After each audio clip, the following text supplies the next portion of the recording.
جناب اسپیکر، افسوس کی بات یہ ہے کہ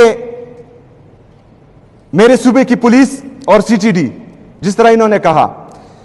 یہ فرنٹ لائن وارئرز دہشت گردی کے خلاف تھے، انہوں نے جو ہے جانوں کا نذرانہ پیش کیا، لیکن افسوس کی بات یہ ہے کہ جو یونائٹڈ نیشن کی طرف سے یا کسی ادارے کی طرف سے بلٹ پروف گاڑیاں جو آؤٹ ڈیٹڈ تھی اور ایکسپائر ہو چکی تھی، پرسوں انٹیریئر منسٹر صاحب نے جو ہیں وہ ہماری پولیس کے لیے تحفے میں دی ہیں، جو میری پولیس کے ساتھ، میرے پولیس کے شہداؤں کے ساتھ، اور 80,000 سے زیادہ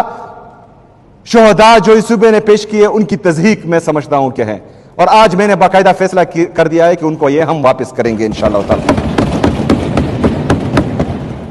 جناب اسپیکر، پاک افغان پیس ٹاکس دوحہ میں ہو رہے ہیں اور ہم اس کو